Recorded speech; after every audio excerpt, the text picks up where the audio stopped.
오늘도 말씀 드셨습니까? 말씀 김윤성입니다. 오늘은 요한삼서 1장 1절부터 15절까지 말씀을 가지고 함께 은혜를 나누겠습니다. 요즘은 어떤지 모르겠습니다. 그런데 저 때는 수학하면 정석이라는 책이 필수였습니다. 고등학교 입학 전에 중학교 3학년 마지막 겨울방학에 이 수학의 정석과 성문 기본 영어를 한번 쭉 훑어보고 고등학교에 들어가는 것이 그때의 분위기였습니다. 물론 저는 그런 분위기에 휩쓸리진 않았습니다. 이 수학의 정석, 이 책을 보면 굉장히 많은 수학 공식들이 쭉 나열되어 있고 기록되어 있고 그 공식에 따르는 문제들이 쭉 있습니다. 아마 이 수학의 정석에 나온 기본 공식들만 잘 암기해도 웬만한 기본 연산 문제들은 잘 풀 수 있습니다. 수학의 문제 가운데 응용된 문제들, 많은 문제들 가운데 대부분이 사실 그 공식들 안에서 문제가 풀리게 되어 있습니다. 물론 저는 많이 못 풀었습니다. 우리 인생에도 공식이 있어요. 하나님의 복을 부르는 은혜의 공식. 2절 말씀을 보십시오. 사랑하는 자여 내 영혼이 잘됨 같이 내가 범사에 잘되고 강건하기를 내가 간구하노라. 제가 참 좋아하는 말씀인데요. 가이오를 향한 사도 요한의 축복의 메시지입니다. 영혼이 잘됨 같이 내가 범사에 강건하기를 간구한다. 요한이 가이오라는 인물을 이렇게 축복한 이유가 있습니다. 그가 그럴 만한 삶을 살았다는 거예요. 가이오가 그럴 만한 행동을 한 거예요. 5절 말씀. 사랑하는 자여 내가 무엇이든지 형제 곧 나그네 된 자들에게 행하는 것은 신실한 일이니. 이 가이오는 나그네를 대접했어요. 이 나그네란 사람들이 당시에 지역을 돌면서 순회 선교사였습니다. 특정한 지역에 얽매이지 않고 하나님의 그 복음을, 하나님의 말씀을 전했던 선교사들, 그런 메시지를 전했던 사람들이 바로 순회 선교사였습니다. 그들을 대접한 거예요. 복을 부르는 공식이 바로 여기에 있습니다. 섬김이죠, 섬김. 여러분 어떠십니까? 여러분은 섬김에 익숙하십니까? 얼마나 섬기는 삶을 살고 계십니까?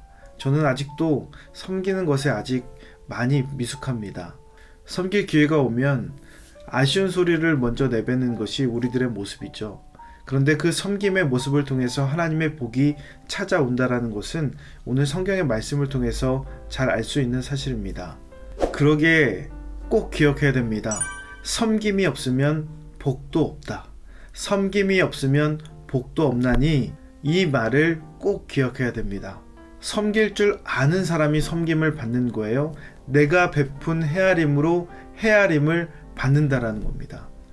그런데 오늘 본문 말씀에 가이오와는 상반되는 인물이 한 명 더 등장을 합니다. 바로 디오드레베라는 인물이에요. 9절과 10절 말씀을 함께 읽겠습니다.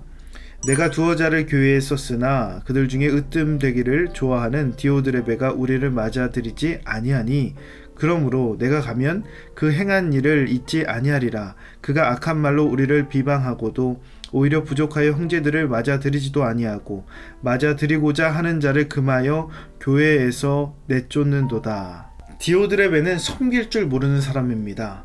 그는 자신이 으뜸되길 좋아해요. 자신이 이렇게 세움받는 것을 좋아하는 거예요. 자신을 사랑하는 사람입니다. 험담하기를 좋아하고 그 모든 공동체 안에 다른 이들까지도 개입해서 순회 선교사를 받아들이지 못하게 그렇게 통제하는 삶을 사는 거예요. 그 공동체 안에 여론을 조성하고 그 공동체 안에 불평과 불신의 그 언어와 행동을 통해서 부정적인 분위기를 만드는 사람이 바로 디오드레베였어요. 그러게 결국에 디오드레베는 섬길 줄 모르는 사람입니다. 오직 자신만을 섬기는 사람이 바로 이 디오드레베였어요. 그러기에 요한 사도가 이 디오드레베의 모습을 보면서 지적을 하고 있는 겁니다. 우리가 누구를 섬기며 살고 있습니까? 나를 섬기고 있습니까? 아니면 예수님을 섬기는 삶을 살아가고 있습니까? 섬김은 예수님의 은혜를 아는 자가 할 수 있는 겁니다. 예수님께 받은 은혜를 그대로 흘려줄 수 있는 자, 예수님의 섬김을 아는 자가 그 섬김 그대로 흘려주는 거예요. 예수님의 은혜를 모르면 섬김을 할 수가 없습니다. 왜냐하면 예수님의 은혜가 무엇이에요? 죄사함의 은혜입니다. 내가 얼마나 더러운 죄인인지, 내가 얼마나 연약한지를 깨닫게 되는 은혜가 바로 죄사함의 은혜예요. 그러기에 내가 잘난 것이 없고 내가 섬김을 받을 자격이 없다라는 것을 알기에 그 받은 섬김과 은혜를 다른 사람에게 베풀어 줄 수 있는 겁니다. 그러니 저절로 낮아져요. 저절로 겸손해져요. 저절로 섬김을 하게 되는 겁니다. 이런 나를 사랑해 주신 주님께 감사하며 고백하는 것. 그러기에 섬김은 입으로 하는 고백이 아니라 몸으로 하는 감사의 고백이다 라는 겁니다.